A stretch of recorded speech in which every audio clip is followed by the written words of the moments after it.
स्नातक द्वितीय वर्ष संस्कृत विषय की कक्षा में आप सभी का हार्दिक स्वागत है। महाकवि कालिदास के द्वारा विरचित अभिज्ञान शाकुंतलम के चतुर्थ अंक में हमने पूर्व कक्षा में पढ़ा था, जिस समय शकुंतला को अपने पतिगृह भेजा जा रहा है, उस समय आश्रम के वृक्षों के प्रति, आश्रम के आसपास विचरण करने वाले पशु पक्षियों के प्रति जो प्रेम दिखाया गया है, जो प्रेम का वर्णन है, वो हम इस समय पढ़ रहे हैं। श्लोक है उद्गलित दर्भ कवला मृग्यः परित्यक्त नर्तना मयूरः ऐप्सृत पाण्डुपत्रा मुञ्चन्त्यश्रूणीव लताः। उद्गलित दर्भ कवला मृग्यः परित्यक्त नर्तना मयूरः ऐप्सृत पाण्डुपत्रा मुञ्चत्यश्रूणीव लताः। श्लोक का अन्वय के अनुसार हम अर्थ देखते हैं। मृग्यः उद्गलित दर्भ कवलः, मयूरः परित्यक्त नर्तनः, ऐप्सृत पाण्डुपत्रः लताः अश्रूणि मुञ्चति इव। जिस समय शकुंतला अपने पति के घर जा रही है, उस समय जो आश्रम के पशु पक्षी थे, जो लताएं थी, जो वृक्ष थे, उन्होंने किस प्रकार से शकुंतला के जाते समय उन्होंने अपना प्रेम प्रदर्शित किया। मृग्यः उद्गलित दर्भ कवलः, शकुंतला जिस समय अपने पति के घर को जा रही थी, मृग्यः उस आश्रम के आसपास रहने वाली जो हरिणियां थी, मृग्यः हरिणियों ने उद्गलित दर्भ कवला, कुशों के ग्रास को उगल दिया है। मयूरा और जो मोर हैं, उन्होंने परित्यक्त नर्तना, नाचना छोड़ दिया है। परित्यक्त छोड़ दिया है, नर्तना नाचना, नृत्य करना मयूरों ने छोड़ दिया है। ऐप्सृत पाण्डुपत्रः, जिनके पीले पत्ते गिर गए हैं। ऐप्सृत पाण्डुपत्रा, जिन लताओं के पीले पत्ते गिर गए हैं। लता, ऐसी जो लताएं हैं। अश्रूणि, मानो आंसू। मुंचति इव, मानो गिरा रही है। श्लोक का अर्थ है कि हरिणियों ने कुशों के ग्रासों को उगल दिया है, मयूरों ने नाचना छोड़ दिया है, और लताओं ने पीले पत्ते गिरा दिए हैं, मानो शकुंतला के विरह के कारण आंसुओं को छोड़ रही है। इस श्लोक में प्रियंवदा शकुंतला को सांत्वना देती हुई कहती है कि तुम्हें पतिगृह जाते हुए देखकर तुम्हारे वियोग के कारण दुखी होकर जो आश्रम के आसपास भ्रमण करने वाली, विचरण करने वाली जो हरिणियां हैं, उन्होंने कुशों के ग्रास को अपने मुंह से उगल दिया है। और जो आश्रम के पास में मयूर रहते हैं, मयूरों ने शकुंतला के विरह में, शकुंतला की याद में, शकुंतला के प्रति प्रेम के कारण मयूरों ने नृत्य करना छोड़ दिया है, नाचना छोड़ दिया है। तथा ऐप्सृत पाण्डुपत्रः लताः, अपने पीले पत्तों को गिराकर जो आश्रम की लताएं हैं, उन्होंने तुम्हारे वियोग में आंसू बहाना शुरू कर दिया है। मुंचती हुई, इस प्रकार संपूर्ण तपोवन तुम्हारे विरह से व्यथित हो रहा है।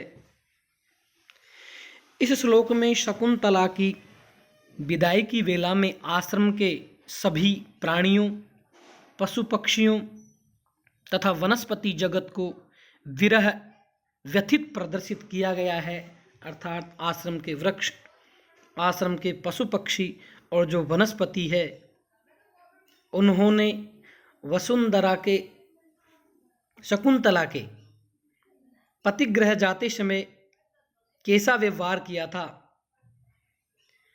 तपोवन की शकुंतला के विरह में उत्पन्न जो कातरता है उसको प्रतिपादन करने के लिए जो हरिणियां हैं उन्होंने घास को खाना छोड़ दिया है, खाए हुए घास को उगल दिया है, मोरों ने नाचना बंद कर दिया है और लताओं ने अपने पीले पत्तों को गिराना शुरू कर दिया है, मानो वे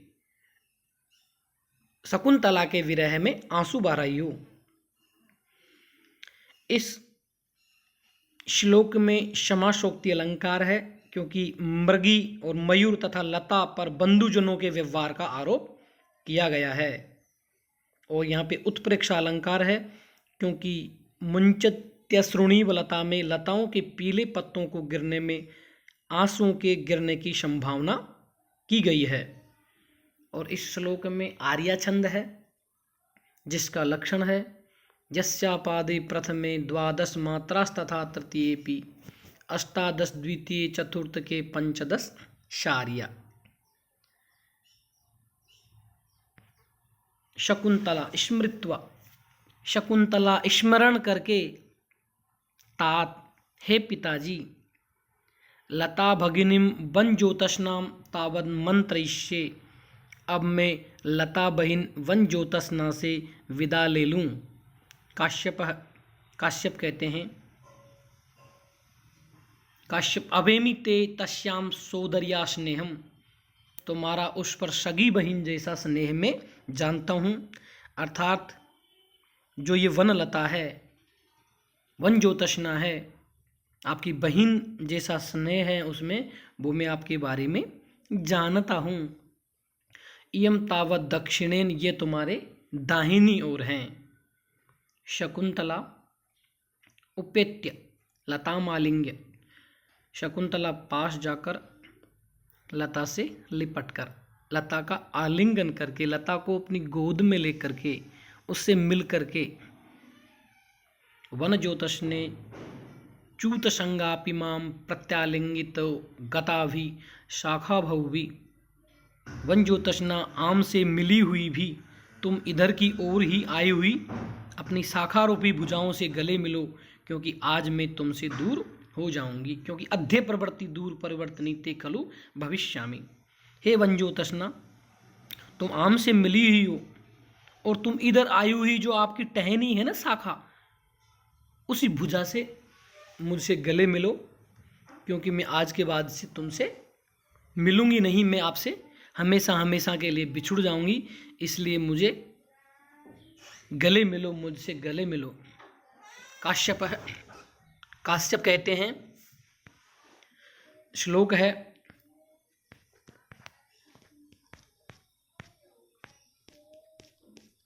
श्लोक संकल्पितं प्रथममेव मया तवार्थे भर्तारमात्मसदृशं सुकृतैर्गता त्वं च्युतेन संसृतवती नवमालिकेयम् अस्यामहं त्वयि च सम्प्रतिवीतचिन्तः। संकल्पितं प्रथममेव मया तवार्थे भर्तारमात्मसदृशं सुकृतैर्गता त्वं च्युतेन संसृतवती नवमालिकेयम् अस्याम् अहं त्वयि च सम्प्रतिवीतचितवन्तः। श्लोक का अन्वय के अनुसार अर्थ है, मया तवार्थे प्रथमम एव संकल्पितम आत्मसदृशं भर्तारं त्वं सुकृतैर्गता इयं नवमालिका च्यूतेन संसृतवती सम्प्रति अहम तस्यां त्वयि च वीतचिन्तः अस्मि। काश्यप शकुंतला को कहते हैं कि मया तवार्थे, कि मैंने, जब मेरे द्वारा, तवार्थे तुम्हारे लिए, प्रथमम एव पहले ही, संकल्पितम संकल्प किया गया था, अर्थात मैंने तुम्हारे लिए पहले ही संकल्प लिया था। कैसा संकल्प लिया था? आत्मसदृशम भर्तारम, आत्मसदृशम अपने खुद के समान गुणों वाले, भर्तारम पति को, तुम सुकृतई अपने गुणों से, अपने अच्छे गुणों से, गता प्राप्त हो गई हो, इयम और यह, नवमालिका और ये जो वन ज्योतष्णा है, चूतेन संसृतवती यह आम्र वृक्ष से मिल गई है, आम्र वृक्ष से इसका मेल हो गया है। संप्रति इस समय, अधुना अहम मैं काश्यप, अस्याम इसके बारे में, वन ज्योतष्णा के विषय में, त्वयि च और तुम्हारे विषय में, विचिंतः निश्चिंत हो गया हूँ। महर्षि काश्यप कहते हैं कि मैंने तुम्हारे लिए पहले ही संकल्प किया था, वह तुम अपने अनुरूप पति को अपने पुण्यों से प्राप्त हो गई हो, अपने पुण्यों से प्राप्त आपने कर लिया है। और ये वन ज्योतष्णा आम के साथ मिल गई है। संप्रति मैं इस समय वन ज्योतष्णा के विषय में और तुम्हारे विषय में विगत चिंता वाला अर्थात निश्चिंत हो गया हूँ। अब मुझे तुम्हारे विषय में कोई भी चिंता शेष नहीं है। महर्षि काश्यप शकुंतला से कहते हैं कि मैंने तुम्हारे लिए पहले ही यह संकल्प कर रखा था अपने मन में कि तुम्हारा विवाह योग्य वर के साथ में करूंगा। अब तूने अपने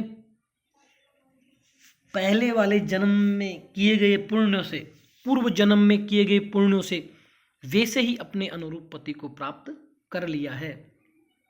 इधर यह नवमालिका भी उचित समय पर आम्र वृक्ष से लिपट गई है। अतः अब मैं तुम दोनों के विषय में निश्चिंत हो गया हूं।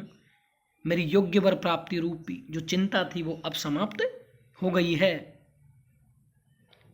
इस श्लोक में काश्यप के संपूर्ण कथन का तात्पर्य यह है कि जिस प्रकार अब मैं निश्चिंत हो गया हूं, उसी प्रकार अब तुम भी तपोवन विरह जो दुख को किसी प्रकार सहन कर अपने अनुरूप पति को प्राप्त के लाभ को सोचकर निश्चिंत एवं प्रसन्न रहो, अर्थात किसी प्रकार की कोई भी सोच में मत पड़ो। प्रस्तुत श्लोक में आम्र वृक्ष एवं नवमालिका पर क्रम से नायक और नायिका का जो व्यवहार का आरोप किया गया है, अतः इसमें समासोक्ति अलंकार है, इसमें तुल्य योग्यता अलंकार भी है, क्योंकि वन ज्योतष्णा और शकुंतला दोनों का प्रस्तुतों का जो विध चिंत है, निश्चिंतता है, संबंध होने के कारण तुल्य योग्यता है। शकुंतला का अपने अनुरूप पति राजा दुष्यंत के साथ तथा नवमालिका का आम्र वृक्ष के साथ इस प्रकार योग्य के साथ योग्य का समागम वर्णित होने के कारण इस श्लोक में समालंकार भी है, समालंकार, जिसका लक्षण है समम शादानुरूपेण श्लाघा योग्यस्य वस्तुनः। और श्लोक में वसंत तिल का छंद है, क्योंकि वसंत तिल का छंद का लक्षण होता है उक्ता वसंत तिल का तब जा जगोगे। उसी प्रकार संकल्पितं प्रथममेव मया तवार्थे भर्तारमात्मसदृशं सुकृतैर्गता तुम च्युतेन संसितवति नवमालिकेयम् अस्याम अहम त्वयि च संप्रतिवीत चिंतः। इस प्रकार यहाँ पर वसंत तिल का छंद है, अर्थात वसंत तिल का छंद कहा गया है। तब जा जगोगे, वित चिंता है, वीता चिंता यस्य तादृश है, बहुब्री समास है यहाँ पर। तवार्थी तव प्लस अर्थी, अर्थ के लिए अर्थ में अव्यय हैं। आगे हैं इतः पंथानम प्रतिपद्यस्व, यहाँ से मार्ग को ग्रहण करो। शकुंतला सख्यो प्रति, अपनी सखियों के प्रति, दोनों सखियों से। हला ऐसा द्वयोर युवयोर हस्ते निक्षेप है, सखियों इस लता को तुम दोनों के हाथ में धरोवर के रूप में रख रही हूँ। धरोवर का अर्थ अर्थात आप इसकी रक्षा करेंगी, मेरे बाद में आप दोनों इसकी रक्षा करेंगी। सखियाँ, दोनों सखियाँ। अयम जनः कस्य हस्ते समर्पितः, यह जन अर्थात हम दोनों को किसके हाथ में छोड़ दिया है, अर्थात वन ज्योतष्ण लता को तो शकुंतला ने हम दोनों के हाथ में दे दिया है, लेकिन हम दोनों को किसके हाथ में सौंपेंगी। इति वाष्पम विहरतः, इस प्रकार कहकर आंसू बहाती है। काश्यप अनुसूया अलम रुदित्वा, काश्यप मुनि कहते हैं कि अनुसूया रो मत, तुम लोग रो मत, क्योंकि ननु भवती व्यामेव स्त्री कर्तव्या शकुंतला, क्योंकि शकुंतला को धैर्य बनाना है तुम कोई, अर्थात अगर तुम दोनों ही रोने लग जाएंगी तो शकुंतला को धैर्य कौन बनाएगा, इसलिए तुम दोनों रो मतो। सर्वे परिक्रामंती, सब चारों ओर घूमते हैं। शकुंतला तात एषटो पर्यंतचारिणी गर्भमंथरा मृगु वधुर्यदा अनग प्रसवा भवति तदा मह्यम कमपि प्रिय निवेदयित्रिकम विसर्जिष्यथ काश्यप नेदम विस्मरिष्यामि। पिताजी, तात शकुंतला कहती है कि तात पिताजी, ऐसो टज पर्यंतचारिणी, यह कुट्टी के पास विचरण करने वाली, आश्रम की कुटिया के पास विचरण करने वाली, गर्भ मंथरा, गर्भ के भार के कारण धीमे धीमे चलने वाली, मृग बदूर यदा, हरिणी, जब अनग प्रसवा भवती, जब निर्विघ्न रूप से प्रसव करें, तब तदा तब मह्यम कमपि प्रिय निवेदित्रिकम विसर्जयिष्यथ, तब इस शुभ समाचार को कहने वाले किसी व्यक्ति को मेरे पास भिजवा देना। शकुंतला कहती है कि पिताजी, जो कुटिया के पास विचरण करने वाली, गर्भ के भार के कारण धीमे धीमे चलने वाली, हरिणी जब निर्विघ्न रूप से प्रसव करे, अच्छी तरह बच्चे को जन्म दे दे, तब इस शुभ समाचार को कहने वाले किसी व्यक्ति को मेरे पास भेज देना, जिससे मैं निश्चिंत हो जाऊं। काश्यप नेदम विस्मरिष्यामि, काश्यप कहते हैं कि हम इसे कभी नहीं भूलेंगे। शकुंतला गतिभंगम रूपीत्वा, शकुंतला गति में बाधा का अभिनय करके, अर्थात रुक करके, जैसे कोई उसे रोक रहा हो। कोनु खलवेश निवसने में सज्जते, यह कौन मेरे वस्त्र को खींच रहा है। काश्यप वत्से, काश्यप कहते हैं कि बेटी। तो प्यारे विद्यार्थियों, आज बस इतना ही। अगली कक्षा में हम आगे अध्ययन करेंगे। धन्यवाद।